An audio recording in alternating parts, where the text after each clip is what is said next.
Donc, j'ai lancé là sur normalement Lag Baomer. C'est avec un texte que on a vu avec le Rav Behar. Donc, j'en profite pour vous en faire participer sur Shem et Shmuel, sur Lag Baomer. Essayez de comprendre qu'est-ce qui se passe de spécial, qu'est-ce qu'il y a de spécial dans ce jour-là. Comment se fait-il que les élèves de Rabbi Akiva sont arrêtés de mourir ce jour-là? Qu'est-ce qui les a protégés de plus ce jour-là par rapport aux autres jours? Pour considérer que Kaviachol, euh, l'épidémie ou la pandémie, comme vous voulez pour l'époque, hein, on peut appeler ça à l'époque une pandémie israélienne, que la pandémie puisse s'arrêter. Bien que c'est une épidémie liée essentiellement rien qu'aux élèves de Rabbi Akiva. Déjà, pour essayer de comprendre, il faut d'abord regarder du point de vue général. Qu'est-ce qui se passe entre Pessah et Shavuot? Qu'est-ce que c'est cette période-là qui est entre Pessah et Shavuot? Alors, le Ramban il dit que toute cette période s'appelle Moed. Ça veut dire qu'on a commencé la fête à Pessah et on va la finir à Shavuot. Et donc au milieu, c'est Chol HaMoed. On est dans une matzab de Chol HaMoed. Dans une situation de Chol HaMoed, c'est sûr que vous savez que ceux qui sont mezalzel dans Chol HaMoed, ils ont chalek le Olam Haba. Celui que pendant Chol HaMoed ne s'habille pas comme il faut, ou en tout cas il fait des melachot superflues pendant Chol HaMoed, Chal Shalom, il se met en danger. Et pourquoi? Parce que justement, c'est un demi-Chol, mais un demi-Moed. Étant un demi-Moed, on a besoin d'avoir un certain comportement. Par conséquent, entre Pessah et Shavuot, obligatoirement aussi, le comportement qui nous est imposé, il doit correspondre à cette période-là. Maintenant, dans certains Sfarim disent que c'est une période de din. C'est le Moed, et d'un autre côté, c'est une période de din. Ça veut dire que d'un côté, théoriquement, on a un srout meyuchad, je ne veux pas dire une éhara pour l'instant, hein, pas dire une influence ou une lumière particulière, mais en tout cas, on a un srout meyuchad. Et d'un autre côté, Akadosh Baruch Hu, il est plus medakdek dans cette période-là. C'est la raison pourquoi on fait Pirkei Avot entre Pessah et Shavuot pour essayer de faire un peu de moussard. C'est pas la lecture, c'est sûr, rien qu'une lecture, c'est sûr que ça n'a pas le même effet, mais c'est pour faire un peu de moussard. Maintenant, si c'est comme ça, si c'est une période qui commence le Moed, commence à Pessah et se termine à Shavuot, je vous ferai remarquer que le conte du Homer, lui, commence le lendemain de Yom Tov Rishon. Ça veut dire que Yom Tov Rishon de Pessah ne rentre pas dans la définition du Homer. Donc le Korban Pessah, il est à part. Après le Korban Pessah, donc après le Tet Vav Benissan, donc le Tet Vav, ça fait tout Zain, là on commence à compter. Motsae Yom Tov, on commence à compter. Il va s'attarder là-dessus un petit peu pour bien nous expliquer qu'est-ce qui se passe. Donc ce qu'il faut qu'ils comprennent, c'est qu'est-ce qui se passe entre le premier jour de Yom Tov et le lendemain de Yom Tov, c'est-à-dire que le début de Chol HaMoed, jusqu'à Shavuot. Qu'est-ce qu'il y a de spécial qui fait que on commence à compter le Homer? Maintenant, le Homer en soi, est réservé essentiellement à un korban qu'on amenait à Pessah. On commençait le Homer le lendemain de Pessah, donc c'était le Tetzain, plus précisément même le Tetzain, en tout cas le Tetzain. On devait amener un sacrifice meyuchad d'orge qu'on récoltait près de Yerushalayim, c'est-à-dire que c'était à Motza. Même si ça tombait pendant Shabbat, on le faisait. C'est-à-dire que c'était un truc qui permettait d'être Mechalel Shabbat pour amener. Et on amenait un korban à Omer, le Yudzain. Si je ne me trompe pas, c'est le Yudzain. Hein. N'attrapez pas tout à fait à la truc, pour permettre la nouvelle tevoa, pour permettre la nouvelle récolte. Maintenant, ce korban-là de Omer, qu'on a commencé à le donner le lendemain de Pessah, il va arriver à son apothéose à Shavuot, où on va amener un sacrifice meyuchad, qui s'appelle Shteh Halechem. 2 pains, donc faits à la base aussi, normalement d'or, théoriquement, et ces 2 pains-là, on va les réserver, on va en faire spécialement un sacrifice après à Shavuot. Comme quoi, le début du Homer et Shavuot sont liés entre eux. Il y a un lien de connexion entre eux, puisque ça commence le lendemain de Pessah et ça prend fin à Shavuot, quand je vous fais remarquer que Shavuot, on ne compte pas. Shavuot, on compte 49, le 50e, on ne le compte pas. C'est le compte de 7 semaines qui est important ici. Quand on a fini le décompte, on est ou arrivé à un niveau où on est passé à une étape suivante, quelque chose de plus. Maintenant, ce qu'on va devoir essayer de comprendre, c'est comment se fait-il que dans cette période spécifiquement, les élèves de Rabbi Akiva sont partis. Qu'est-ce qu'il y a de spécial dans cette période qui fait que, malheureusement, on a perdu les élèves de Rabbi Akiva, qu'il faut bien comprendre. Si on fait un petit calcul, ça faisait à peu près 700 à 800 morts par jour. Si on considère qu'ils sont morts depuis le lendemain de l'El HaSeder jusqu'à l'Akba Omer, 24 000 divisé par 33, vous allez voir, ça en est à peu près dans les 700 à 800 morts par jour. Donc c'était des lévayotes sans fin. Deuxièmement, la mort est une mort un peu bizarre. C'est une mort de Askara, qui n'est pas loin du coronavirus.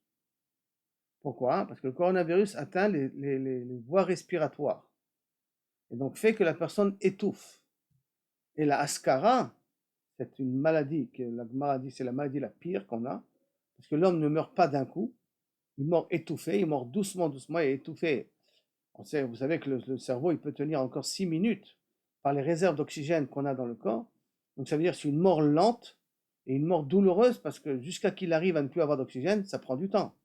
Mais au début, sa respiration, elle est difficile. Il y a une difficulté de respirer. Cette difficulté de respirer a quand même un impact sur la douleur que la personne reçoit. Et ça commence, dit la Gemara, par les intestins, ça va par la gauche, ça se termine par la langue est enflée et étouffe la voie respiratoire, de telle sorte que la personne n'arrive plus à respirer et meurt par manque d'oxygène. Ce qui est le cas de coronavirus. La mort d'un coronavirus, c'est que tout simplement un manque d'oxygène qui après fait une déficience, on dit comme ça en français je crois, sur tout le reste du corps. Et donc après le foie est atteint, le cœur est atteint, tous les autres après fonctions, c'est un genre de domino quoi. C'est une chute de domino où malheureusement l'un entraîne après l'autre puisqu'il n'y a pas assez d'oxygène, donc le reste du corps commence à déprécier et à commencer à ne plus fonctionner. Et c'est de ça que sont morts les élèves de Rabbi Akiva.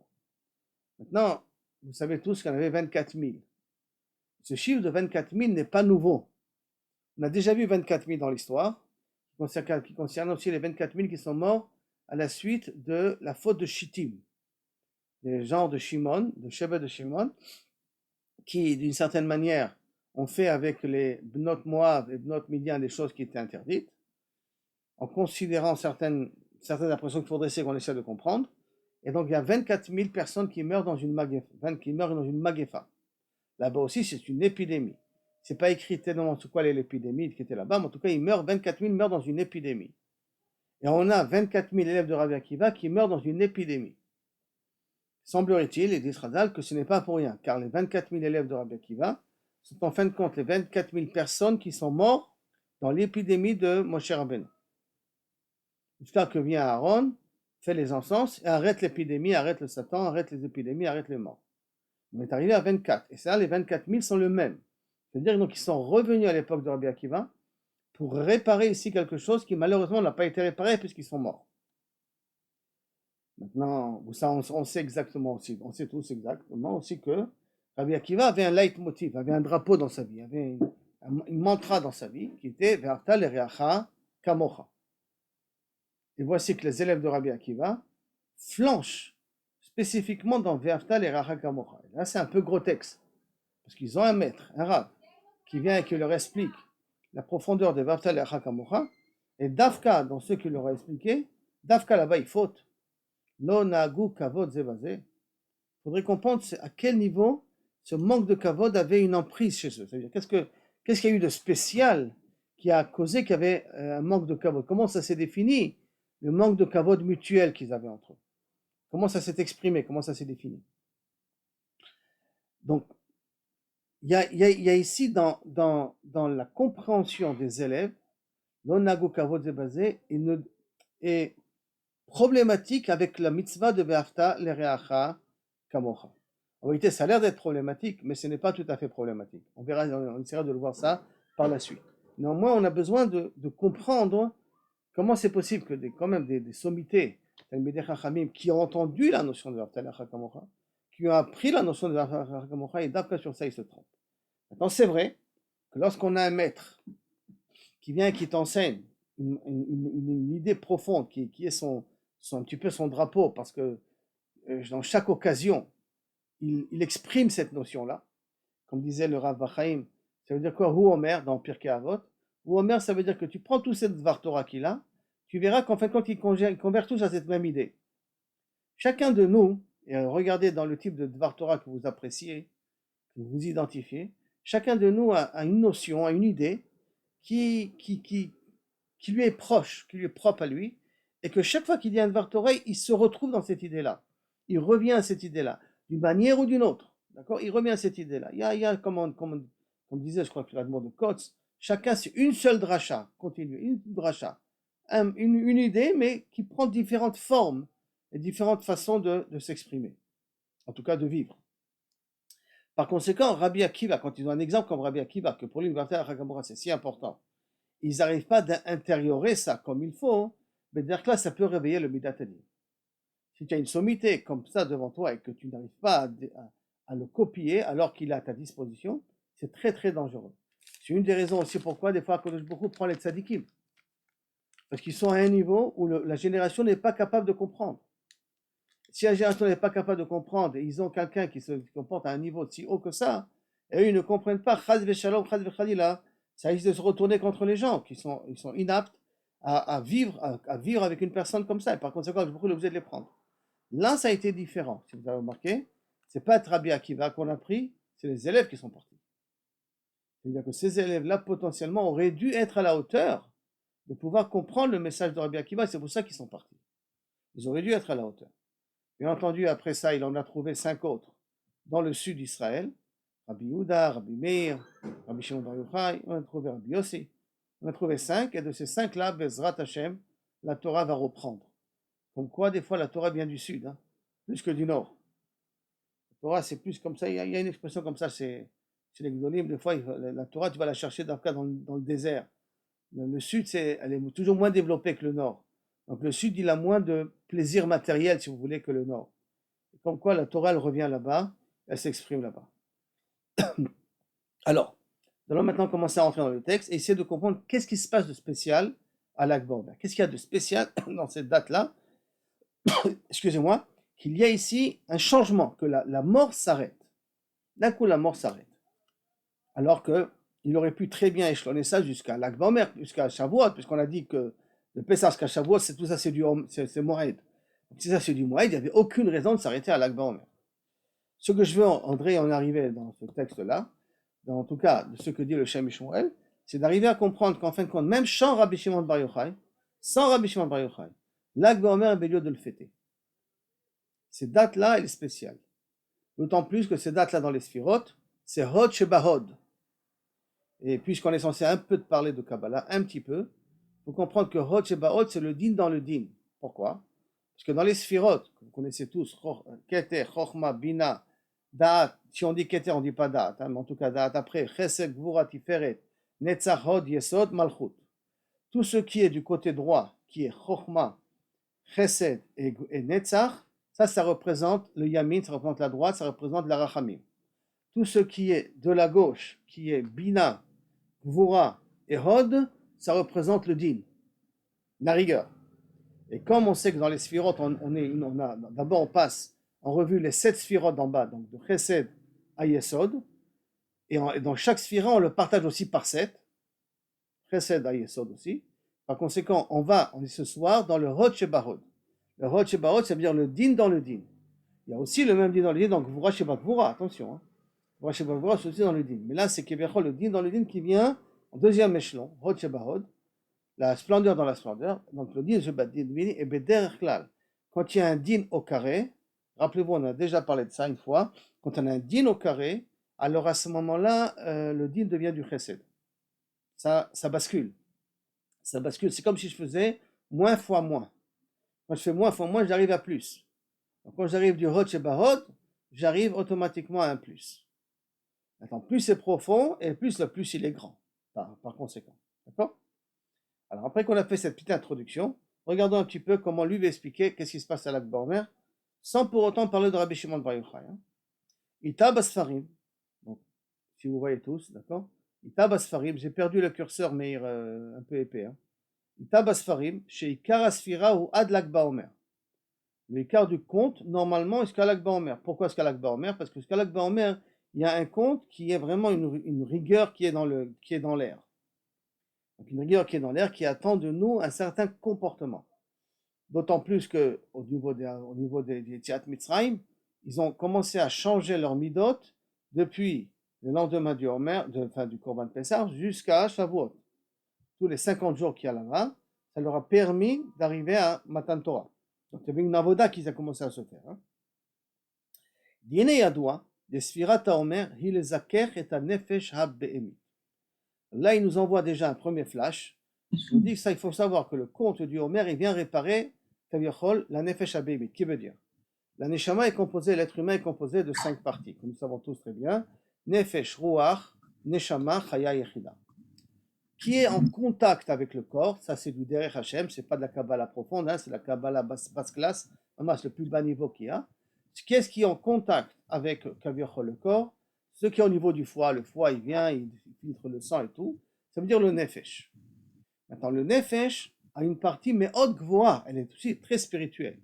Mais dans le Nefesh, il y a ce qu'on appelle le Nefesh HaBehemit, que elle permet au corps de vivre. Il y a un même type de Nefesh HaBehemit chez l'animal, il y a un même type de Nefesh HaBehemit aussi chez le Goy. Parce que le Goy n'a pas une Neshama comme le Juif il a a rien qu'un Nefesh HaBehemit, plus une partie un petit peu du Nefesh Rouchani comme ça, et peut-être un petit dixième, un petit centième de Ruach, et encore. Celui qui a tous les 5 parties, c'est Dafka le Yehudi. Maintenant, je reconnais que ce que je suis en train de dire là ne va pas d'après le Rambam, que pour lui, il n'y a pas de différence entre l'âme juive et l'âme goy. Pour lui, les deux âmes sont les mêmes. Donc, je ne vais pas d'après son explication, je vais d'après l'explication du Ramban, de Rabbi Moshe Kodorvero, de toutes les autres Mekoubalim, en l'occurrence Rabbi Shimon Bar Yochai, et aussi là-dessus le Or HaChaim, tous les autres commentaires qu'on a et qu'on connaît. Par conséquent, il nous dit quelque chose de très intéressant. Le Sfirat HaOmer, son but à lui, c'est de purifier l'âme Behemit. Maintenant, vous vous rappelez qu'on a dit qu'on amène un korban Seorim. Le korban HaOmer, c'est fait un truc de Seora. Seora, normalement, c'est une nourriture qu'on donne aux animaux. C'est la raison pourquoi la Sota, elle fait une korban, elle amène en sacrifice, elle amène de l'orge. Parce que l'orge, c'est la nourriture animale. Et pour lui dire qu'elle a fait un acte animal, donc elle amène une nourriture animale pour essayer de la sensibiliser et tout. Par conséquent, on voit que la même chose, au lieu d'amener un korban chita, on amène un korban seorim. Korban seorim. Et pourquoi ça, semblerait-il? Parce qu'on veut faire ici allusion à Nefesh HaBehemit. Qu'est-ce qui contient la Nefesh HaBehemit? Quelle est l'identité de la Nefesh HaBehemit? Haïnu teva ha'adam umidotav. Quand on veut définir une personne, et vous comprenez que c'est du Rouchani aussi, parce que teva ha'adam umidotav, sa nature et ses midot, c'est pas quelque chose qui est dans la chair, c'est quelque chose qui est dans le cerveau, je veux bien. C'est quelque chose que kaviachol, on peut d'une certaine manière localiser au niveau de l'hypothalamus, on peut focaliser au niveau d'une des parois du cerveau, il y a une possibilité, mais néanmoins, c'est quelque chose qui n'est pas palpable. D'accord? C'est pas quelque chose qu'on peut véritablement palper, et pourtant, ça rentre dans la Nefesh HaBehemit. Ça veut dire que la Nefesh HaBehemit de chacun de nous est en vérité notre carte d'identité, qui est, quelle est notre nature? Teva Adam ou Midotav. Donc c'est bizarre, mais comme c'est un Rishon, ce n'est pas un Rishon, donc je n'ai pas lieu d'être Medayek, mais quand on dit Midotav, c'est Teva Adam. Si Teva Adam, c'est Midotav. Donc en vérité, en disant Teva Adam ou Midotav, comme si ça sous-entend que ce sont deux éléments distincts. Mais comme je n'ai pas vu qu'on peut être Medayek sur ce langage du Shem Shmuel, parce que c'est un Acharon, c'est le Shem Shmuel, entre parenthèses, si vous le savez, c'est Rabbi Shmuel de Avram de Shekhatchov, c'est celui qui a écrit le Egletav. Si vous connaissez un petit peu le Egletav sur la Gemara, c'est le même commentaire. Et l'avantage du Shem Shmuel, c'est que c'est un chassid, mais chassid litaï. Son grand-père, c'est un litaï sarouf. Son père ou son grand-père, c'est un litaï sarouf. Et lui, c'est devenu un chassid sarouf. Donc, c'est très spécial la vie de ce Shem Shmuel, de celui qui a écrit ce livre-là. C'est pour ça qu'il a aussi une approche un peu cartésienne dans son langage, tout en nous amenant des notions kabbalistiques un peu. Excusez-moi, Rav. Oui, Chaim. Le texte à l'écran, c'est ce que vous lisez là? Exact. Parce que ça, c'est un Ritva dans Baba Metzia. Ah, il a copié ça, le Ritva dans Baba Metzia? Moi, c'est ce que je vois devant moi. Ah non, alors j'ai un mauvais truc. Moi, je crois que je vous ai donné. Alors attendez, il y a un petit problème ici. Ken. Ok. Alors ça on continue. Très bien. Donc. Vous avez partagé. Voilà, c'est bon. Là, on le sait, non, parce que je voulais voir où j'étais. Ok. Est-ce que l'enregistrement continue? Valken. Donc je suis dans la 7e ligne ici. Valken atralat asfira machorat Shabbat. C'est la raison pourquoi le début du décompte qu'on a normalement ici, le début du décompte, c'est bien entendu le lendemain de Kavichol Machorat Shabbat, le lendemain de Shavuot, de Pessah, excusez-moi. Velo biyom tov al echad shel Pessah, mais pas le premier jour de Pessah. Pourquoi? Qu'est-ce qu'il y a de spécial entre Pessah et le reste? Je m'arrête ici une seconde et je vous demande un petit peu de réfléchir. Qu'est-ce qu'il y a de spécial Leil HaSeder par rapport au reste de Kaviachol, les journées de la semaine, puis le reste de ceux qu'on a dans l'année? Vous savez tous très bien que Leil HaSeder, Kosh Baruch Hu est descendu pour le Korban Pesach à Mitzrayim. Leil HaSeder, c'est aussi un Leil Shimurim. Leil HaSeder, Kosh Baruch Hu, il vient dans chaque maison, il vient voir comment chaque juif fait son Leil HaSeder. Ça veut dire que le Erev Pesach, enfin Leil Pesach, c'est un moment qui a des Orot Gedolim, une grande lumière, une grande doucha qui descend du haut vers le bas. Et vous savez tous très bien que lorsqu'une doucha descend du haut vers le bas, nous on est passif dans le système. Étant passif dans le système, on est rien qu'est-ce qu'on est raoul de recevoir cette lumière ou pas. C'est-à-dire que le cli, il est assez suffisant grand pour recevoir cette lumière. Mais il y a une lumière qui descend dont on est entièrement passif. C'est-à-dire qu'on a comme si un cadeau qu'on reçoit, Leil HaSeder. Malheureusement, pour un cadeau, dans tout cadeau, il y a un manque d'appréciation. Pourquoi? Parce qu'il n'y a pas eu d'investissement. Par conséquent, il vient, il nous dit, et je reviens ici au texte, d'accord? Pourquoi? Qui az ba'in kol ha'orot ha'elyonim, qui est le Leil HaSeder, toutes ces grandes lumières qui viennent, וממילא כל הרצונות והמידות בטלים להשם יתברך. À ce moment-là de Leil HaSeder, et vous voyez tous très bien que c'est pas par hasard que dans Leil HaSeder on peut trouver même des chilonim venir. C'est vrai qu'aujourd'hui, d'une certaine manière, malheureusement, il y en a même qui font même pas Leil HaSeder, de petits jeunes qui sont un peu perdus. C'est le 5e enfant d'aujourd'hui qu'on a qui sont un peu perdus, mais néanmoins, Bederech Klal, dans Leil HaSeder, tout le monde vient. C'est comme un petit peu Kippour, comme ça, un genre de Kippour comme ça. Comme dans Kippour, les gens, même qui sont très loin, ils sentent un besoin d'y arriver. Pourquoi? Parce qu'il y a une lumière particulière quand il descend. Et quand Akadosh Baruch Hu fait descendre cette lumière, automatiquement, le Ra, la Sitra Achara, elle perd de sa puissance. Par conséquent, dans Leil HaSeder, c'est la même chose. Vous allez me dire, c'est folklorique, tout ce que vous voulez. Néanmoins, ça, c'est des raisons techniques. Néanmoins, il y a quelque chose de spécial dans Leil HaSeder que les Juifs sentent le besoin de le faire. Folklore, pas folklore, c'est pas tellement le problème ici, d'accord? Donc il dit qui az ba'in kol haorot, toutes les lumières descendent à ce moment-là. Umimela kol haretzonot ve'amidot betelim l'Hashem yitbarach. À ce moment-là, ma volonté, puisqu'on a dit que qu'est-ce qui se passe chez nous? On est là, être mezakech hanefesh habehemit. Le Homer, c'est pour être mezakech hanefesh habehemit. Et là maintenant, non nefesh habehemit, le Leil HaSeder, il est normalement annulé. Normalement, le Leil HaSeder, le nefesh habehemit, donc les midot et le teva adam, il est un petit peu sous l'emprise kabichol de cette gdusha-là. Verak, achar avor yom tov arishon, va'orot hagedolim, qu'après que kabichol yom tov rishon passe, donc ça veut dire que le Motsae Yom Tov, ces mêmes orot-là repartent vers le haut. Donc qu'est-ce qui reste après? Toujours quand il y a une grande lumière, et que d'un coup la lumière elle s'en aille, il y a un grand noir, un grand vide. D'accord? C'est comme quand vous le sentez, Motsae Shabbat. Comme Motsae Shabbat, habituellement il y a un petit moment d'angoisse. On est un petit peu patatrac, on ne sait pas trop, là on met sur le fait, ouais, la DAF elle n'a pas passé. On trouve plusieurs tiroutsim. Mais en vérité, c'est plus fort que ça. C'est mamash la neshama habehimit elle-même, elle sent que sa neshama théora, sa neshama tosefet neshama yetira qu'on a reçu, l'a quitté, ça lui fait un tel vide que ça déprime. C'est comme si vous voulez aussi, on a rencontré quelqu'un de très proche, notre achouv, et il s'en va. Au moment où il s'en va, paf, on a un vide comme ça qu'on ressent. Et ben c'est exactement ce qui se passe Motsae Yom Tov. ורק אחר עבור יום טוב האורות הגדולים שהיו מהירים נסתלקו ושבו לקטנות הדעת.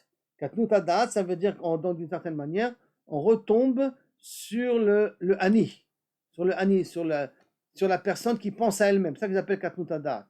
Il y a Arvud Hadat, que je suis d'une certaine manière au-dessus des petits problèmes, allez, laisse tomber, c'est pas, t'attarde pas sur ça. Et Katnut Hadat, c'est chaque petit détail, on en fait une histoire. C'est une situation où malheureusement la personne elle a l'esprit un peu bloqué. Alken, c'est pour cela.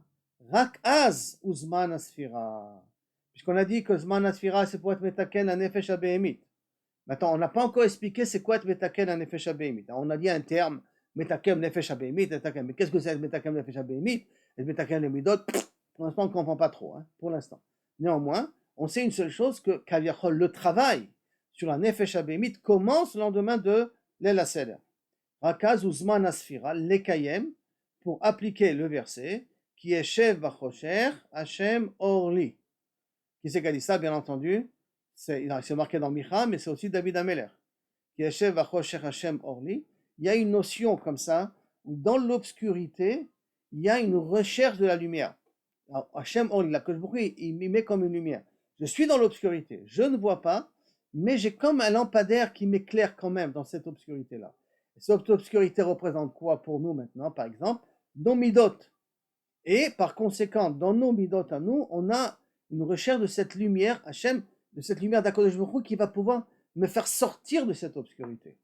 Vehainu, liot nimshach asher achar Hashem itbarach beodo bekatnut, asechel va'adat. Ça veut dire arriver à rechercher Akadosh Baruch Hu, bien qu'il me manque cette aspiration, il me manque cette qualité, cette capacité de pouvoir voir Akadosh Baruch Hu, ressentir Akadosh Baruch Hu, voir c'est une expression, ressentir Akadosh Baruch Hu, se rapprocher d'Akadosh Baruch Hu, et bien justement, il y a un travail particulier qui est que dans le recherche, donc quand le sechel ne peut pas fonctionner correctement, on a un besoin, il y a une nécessité, il y a une recherche ici, de pouvoir prendre le peu qui reste, donc le matériel, le recherche, le corps, et l'amener à lui rechercher, être attiré de Boré Olam. Comprenez qu'il y a ici un travail particulier qui veut dire, a priori, que mes midot, naturellement, arrivent après à ce que je veux voir Boré Olam. Comment ça s'exprime? Ça s'exprime, si vous vous rappelez un peu David Ameler. Ersheva derachai, j'ai pensé dans ma tête, j'ai des problèmes avec le coronavirus, j'ai des problèmes avec la Kalkala, j'ai des problèmes avec l'armée, j'ai des problèmes avec nos ennemis, il y a plein de problèmes qu'un roi il doit résoudre.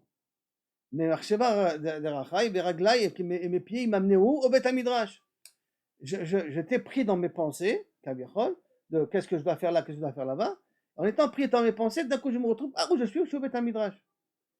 Comme si, naturellement, le corps, il commence à aspirer où il y a de la Kedusha. Il cherche la Kedusha de lui-même. Il aspire de la Kedusha de lui-même. Et il ne faut pas oublier que David Ameler, dans son grand travail qu'il a fait, il est arrivé à être capable de dire Libi Chalal Bekirbi. Et il explique le Baal HaTanya Libi Chalal Bekirbi, c'est d'arriver à ce que, Kaviachol, le Yetzer Hara n'existe plus. Il n'y a que du Yetzer Hatov en lui. C'est que le Yetzer Hara est devenu le serviteur du Yetzer Hatov, à tel point qu'il n'existe plus le Yetzer Hara. Il n'a plus quelque chose qui est. Il a envie de manger. Ce qu'il a envie de manger, c'est que c'est pour servir à Kadosh Baruch Hu, il a envie de manger. C'est même pas un désir de manger comme nous on a un désir de manger parce qu'on a ça bave, c'est bon et puis on a faim et puis ça rentre carrément dans une autre dimension. Il comprend que la nourriture et manger, dormir et ainsi de suite, tout ça, ça rentre dans le cadre du chibour avec Kadosh Baruch Hu.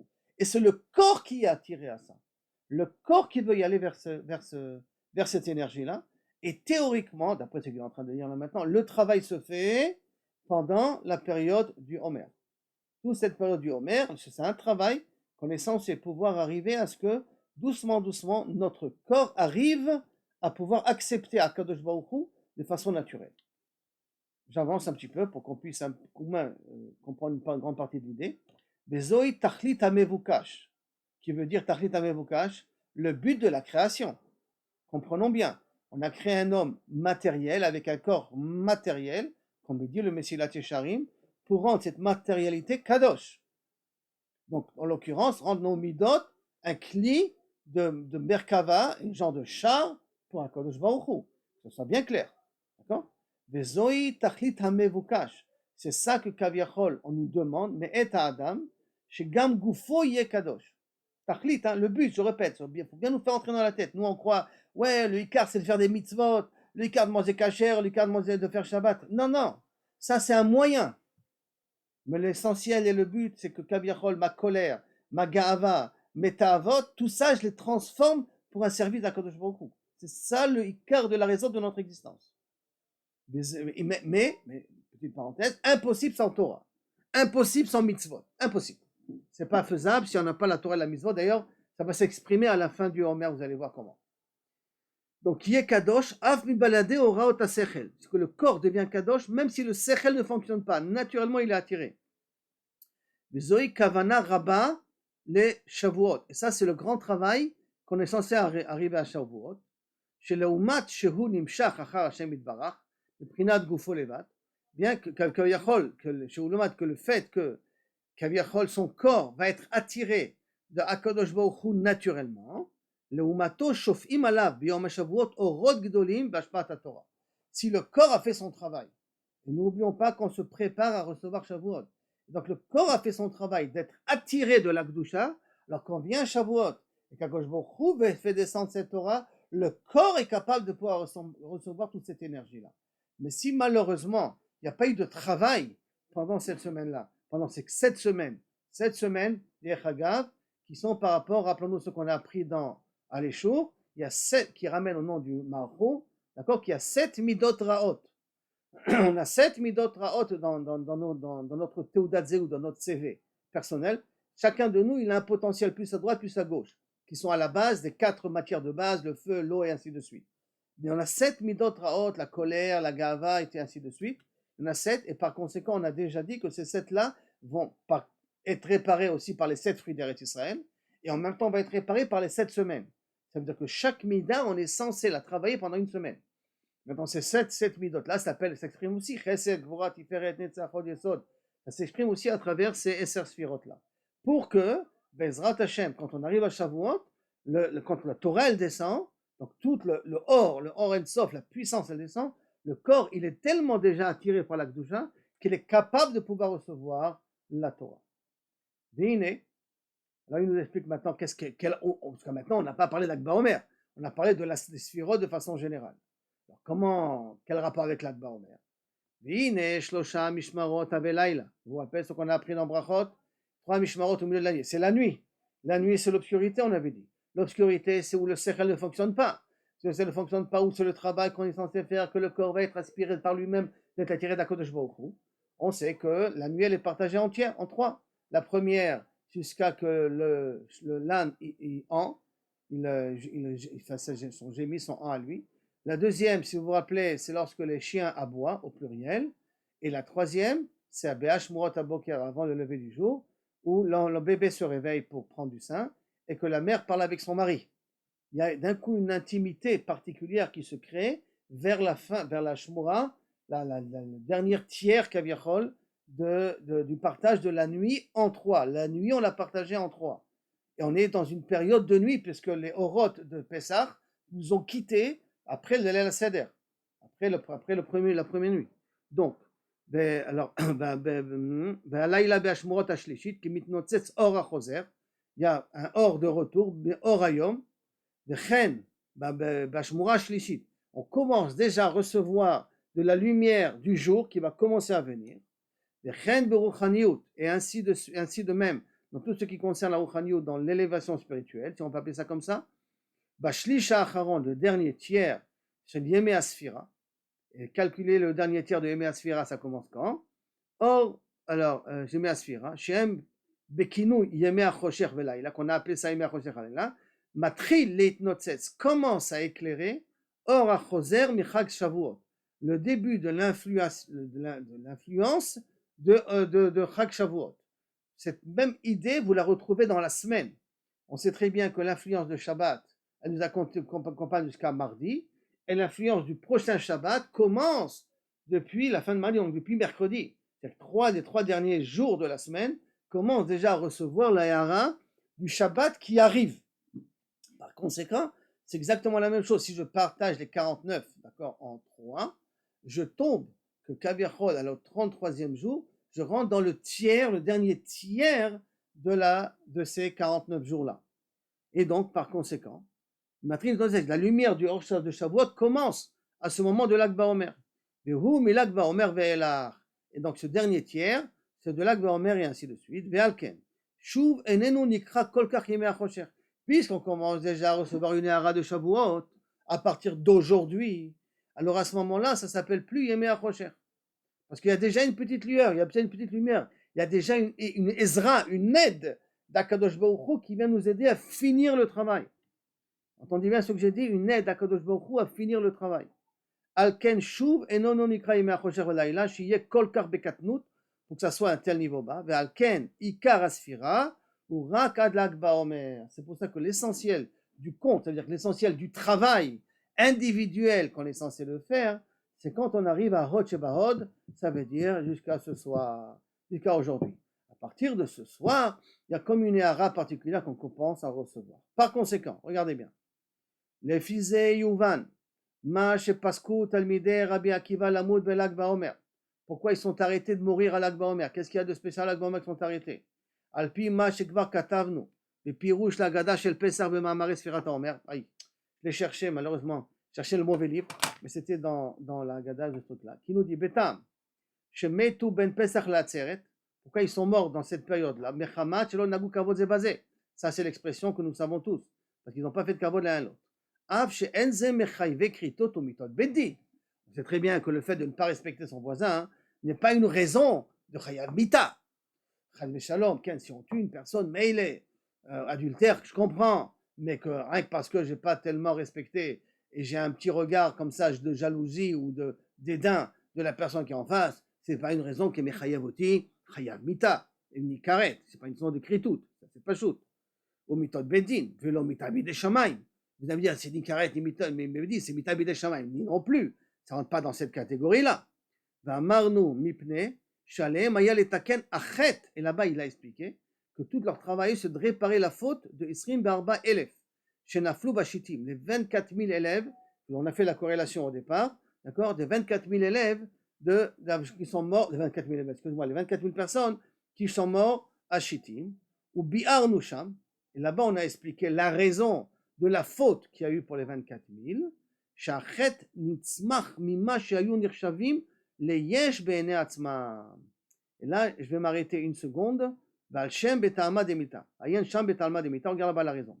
Que la faute Kaviachol de Shevet Shimon, si on peut dire là-bas dans Shittim, d'après l'explication de Shem Shmuel, bien entendu, ça a été ce sentiment que ça y est, on est proche d'Eretz Israël, et donc on est shalem, on est parfait. À partir du moment où on est parfait, le contact avec le goy ne pose plus de problème. Au contraire, on est capable de pouvoir même être metaken le goy. En l'occurrence la Goya. C'est vrai que d'une certaine manière, il y a eu un certain kishouf.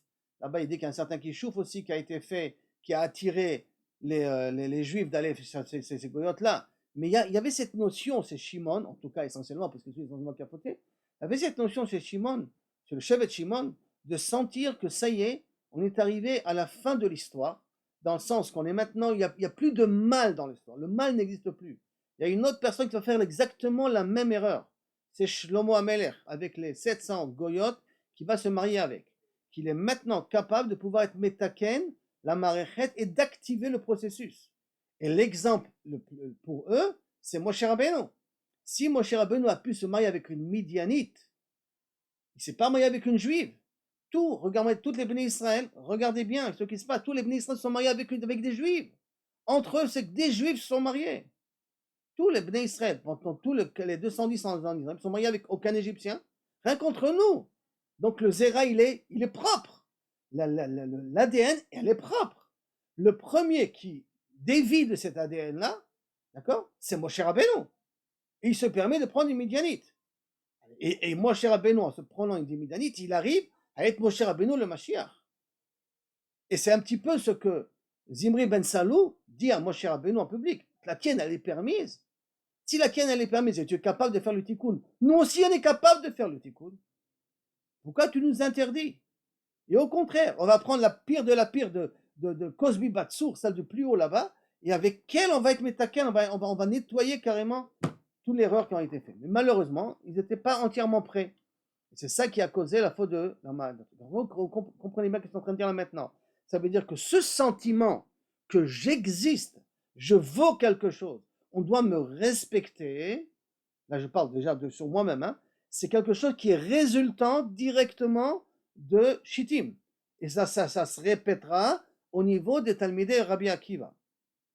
On va voir dans 2 minutes comment ça va s'exprimer, encore beaucoup plus. Donc, alors je reprends, maintenant les élèves de Rabbi Akiva, leur travail c'était de réparer cette faute de Shittim. Qui considéraient qu'ils étaient arrivés sauf au tachlit du travail individuel, puisqu'ils étaient aux portes d'Eretz Israël.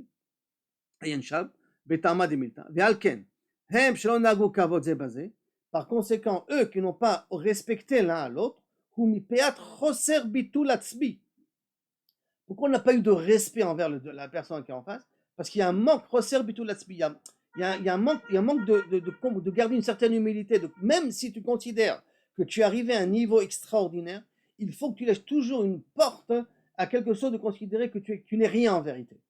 Toujours ce sentiment que tu n'es rien, et toujours les Gdolei Olam, comme David Ameller, comme par exemple Rothschild, Meir Anshel, il avait une chambre spécialement où il avait fait une pierre tombale, il avait marqué, je vous l'ai déjà dit ça, ici repose Meir Anshel, et chaque fois il se recueillait là-bas, il pleurait, il dit regarde Meir, à quoi ça va trop bien dans ta vie, tu vas mourir un jour, tu vas avec un bout de pierre, on va te mettre une stèle sur toi. C'est-à-dire qu'il faut tout le temps garder, même qu'on a fait un très beau travail, garder une place à Kabiachol Bitul, à Bitul Atzmi. Et donc, Vechoser Bitul Atzmi, chez Kol Echad Nershav Leyesh ou Mitziut Bene Atzmo, Al Ken Neinshu Az Al Achet Akadoum. C'est pour ça que Kabiachol, la faute, elle s'est répétée, puisqu'ils sont venus réparer ça. Et ils n'ont pas réussi à le réparer. Et que tout le travail du Homer, c'est de réparer le Nefesh HaBehemit. Or, eux, justement, sur le Nefesh HaBehemit, ils lui ont donné une chashivut dans le sens que j'existe, je suis là, j'ai mon point de vue, vous devez m'écouter, c'est moi qui décide. J'exagère un petit peu, d'accord? Mais Kaviachol, qu'on comprenne que le Hani était là, la Nefesh HaBehemit était là, et donc par conséquent, ça a amené plus de catastrophes qu'autre chose, parce que tu es venu spécialement pour réparer ça. Et tu fais exactement l'inverse. Va'atam yesh lomar, mipnei sheshachan kvod Hashem mirosh chodesh, vera'u et marei kvod Hashem, depuis Rosh Chodesh, Kabiachol, déjà la lumière elle commençait donc à éclairer. Quand ils ont commencé depuis Rosh Chodesh, de Sivan je parle cette fois-ci, hein, de recevoir, de voir là, le feu qui était sur le haut de la montagne, il y a eu un bitul atzmi. C'est pour ça qu'ils ont réussi à arriver à Ish Echad Belev Echad. Je m'explique maintenant, pour qu'on comprenne plus, pour qu'on puisse aussi bien comprendre de quoi ça parle. Rabbi Akiva nous a dit une phrase, Ve'afta l'ereacha kamocha. Les kamocha, d'accord? Par contre, dans le passage qui a marqué, Ani Hashem, pas ça. Maintenant, tous les Rishonim s'attardent sur Ve'afta l'ereacha kamocha, c'est pas possible. Je peux jamais aimer quelqu'un comme moi-même. Je peux aimer quelqu'un comme moi-même si je considère que on est tous égaux. Tous égaux. Vous entendez bien ce que je dis? Tous au même niveau. Si maintenant moi je me considère à un niveau supérieur, je ne peux pas être kamocha, je ne peux pas t'aimer comme moi, je me même pourquoi moi je sais que je suis plus fort que toi. Mais si je te considère même égal que moi, hein, on est tous égaux. Alors à ce moment-là, je peux peut-être être makayem kamocha. Par conséquent, demain, jamais ma main droite va se sentir plus forte que ma main gauche. Ou ma main gauche va décider qu'elle est plus forte que ma main droite. On se considère égal. Donc la main droite, elle se permet de frapper la main gauche, et la main gauche se permet de frapper la main droite. Ça n'a pas trop de problème. D'ailleurs, vous voyez très bien que lorsque vous avez dit une bêtise ou il s'est passé quelque chose, je dis waouh, qu'est-ce qui m'est arrivé? Vous frappez votre tête. Et vous n'allez pas vous dire de quel droit tu me frappes. Parce que vous considérez que tout le système est égal. Bien que, rappelons-nous dans la Gemara de Daf Yomi, on a dit que lorsqu'on se lave, on doit respecter un ordre. Il faut comprendre qu'on n'est pas arrivé encore au niveau qu'on est tous égaux. Il y a encore la main droite qui est prioritaire sur la main gauche, il y a la tête qui est prioritaire sur le corps, il y a quand même une hiérarchie à garder. Maintenant, comment on peut arriver de Ve'afta l'ereacha kamocha? Comment on peut arriver à une vraie expression de Ve'afta l'ereacha kamocha? Pourquoi? Parce que si on me met au moins égalité, alors à ce moment-là, je me permets d'être mezalzel sur toi. C'est quoi de mezalzel sur toi? Même si je t'ai dit une petite blague comme ça, cynique, ah, je t'ai un petit peu piqué, c'est pas grave, on est égal. Vous n'avez pas ce sentiment-là des fois? Quand quelqu'un vous dit une petite blague comme ça, un petit peu cynique, ah, laisse tomber. Presque franchement, entre nous, on est tous des amis, là. Tout ça pourquoi? Parce que tu t'es mis au même pied d'estrade que lui, ou lui tu l'as mis au même pied d'estrade que toi. Donc par conséquent, l'onagou kavod zebazé, parce qu'ils ont appliqué le verbe talerakamocha à l'extrême. Dans cet extrême, ils ont oublié Ani Hashem. Ça veut dire que je te demande, pas parce que tu l'aimes tellement que tu vas le considérer égal à toi à ce point-là que tu peux te permettre d'être mezalzel. Alors comment on peut arriver à un de parfait, qui est Ani Hashem? Comment il est Ani Hashem? On voit que le Ani Hashem il commence à Rosh Chodesh. Quand on est arrivé à Rosh Chodesh, où il y a déjà eu Akadosh Baruch Hu qui a commencé à descendre sur la montagne, alors à ce moment-là, le hors de Boré Olam, devant lui on s'annule tous. Devant lui on se sent tous petits. Et comme on se sent tous petits devant Akadosh Baruch Hu, automatiquement, arrive à sa vraie définition. C'est vrai que je te respecte exactement comme moi je me respecte, mais encore plus que ça, je te donne tout le kavod que tu mérites d'avoir. C'est pour ça qu'au matin de Torah, ils sont arrivés, Beish Echad Belev Echad. C'est parce que Akadosh Baruch Hu s'est dévoilé. Et c'est devant ce dévoilement, les midot qu'on a sont devenus petits devant la grandeur d'Akadosh Baruch Hu. Étant devenus petits, on peut arriver Belev Echad, Beish Echad, et donc Akadosh Baruch Hu, il a saisi l'occasion. Ça sous-entend ici qu'on a eu un coup de pouce. C'est pas uniquement vraiment quelque chose d'extraordinaire, on a fait un très travail, qu'on est arrivé en tous ensemble, non, c'est plus fort que ça. C'est qu'on a fait un travail, on a créé l'ustensile, et maintenant que je vous prie bien, et il perfère, il continue, il embellit la chose pour que ça soit parfait. Il met son dernier coup de pouce, son coup de pinceau, comme ça on arrive vraiment à l'idéal de Be'aftal Lecha Kamocha Ani Hashem. On arrive à cette réalité-là. C'est ça qu'il nous dit ici par la suite, là. Regardez. Vous bevadaï. מחמת שנתפעלו ונתבטלו בעיני עצמם, השיגו הכנעה שלמה devant הקדוש ברוך הוא, על כן היו כאיש אחד בלב אחד. ובוודאי, et c'est sûr, כן הוא בכל שנה ושנה, chaque année רבותיי. וזכי הנפש מרגישים בזה.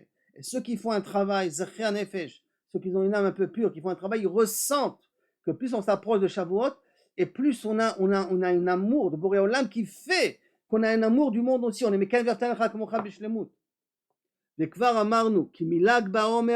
donc à partir de cette nuit-là aujourd'hui, chers amis, Meir Or Choser Mishavuot, on a un Or Choser, un retour de la lumière de Shavuot. Vous savez que veut dire par exemple un retour d'une lumière dans la Kabbalah veut dire, imaginez-vous que maintenant j'envoie un projecteur dans le ciel. On projette dans le ciel, la lumière elle va dans le noir et elle disparaît dans le fond. Si maintenant j'ai un instrument qui passe, un avion qui passe, d'un coup il passe par mon projecteur, je le vois. Pourquoi je le vois? Parce qu'il me ramène sa lumière. Il y a un reflet de sa lumière vers moi. Donc dès que lui il vient, automatiquement la lumière elle revient vers moi. Donc quand Shavuot il commence à se présenter, la lumière de Shavuot elle revient vers nous, elle se reflète vers nous. Ve'al ken hakedoshim ha'elu talmidei Rabbi Akiva בוודאי הרגישו את האור החוזר והשיגו ביטול עצמם ותיקנו את החטא הקדום על כן פסקו למות. C'est pour ça qu'ils ont arrêté de mourir, parce que là ils ont réussi à ressentir cette lumière qui revient et le kavod zelazé s'est atténué et donc à ce moment-là ils ont arrêté de mourir.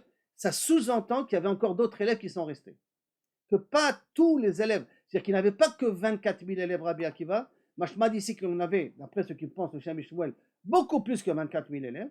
Les 24 000, c'est ceux qui sont morts. Et il en restait d'autres. Par contre, Rabbi Akiva a préféré reconstruire de zéro en allant chercher les élèves qui se trouvaient dans le sud. Rabbi Shimon, Rabbi Meir, Rabbi Yehuda, Rabbi Yossi, tous ces élèves-là qu'il est parti prendre dans le sud pour recréer de zéro. Pas de recréer d'un kli shavour. Un kli shavour continue. Un kli shavour, ok, on le reconstruit là maintenant, tu continues. Mais Kabiachol, alors pourquoi parce que la haine, elle a commencé à s'arrêter. Donc en fin de compte, qu'est-ce que je veux dire par là? Le Lag Baomer, c'est cette journée-là qu'on est en train de vivre ce soir, est une journée où on est censé pouvoir commencer à travailler de façon beaucoup plus concrète vers Taler Hakamocha. Et pour commencer, vous savez tous que je suis un peu fan de cette façon d'exprimer les choses, et pour commencer dans la notion de vers Taler Hakamocha, il n'y a pas de plus important que commencer avec sa femme et avec ses enfants. D'accord? D'essayer de commencer à voir comment on peut commencer à être plus moins de yesh, moins j'existe, plus que ce que l'autre il a besoin. Comme ça, Bezrat Hashem, on se prépare, et on puisse recevoir à ce moment-là le Or Sophie de Shavuot, que Bezrat Hashem, on apprendra qu'est-ce que c'est l'Or Sophie de Shavuot. Qu'est-ce que c'est ça, on l'apprendra ça avant Shavuot. Quelle est la puissance de Shavuot, qu'est-ce qu'on est censé recevoir à Shavuot, combien ce cadeau-là de Matan Torah, qu'est-ce qu'il nous a donné. Ça Bezrat Hashem, ça sera déjà pour Shavuot.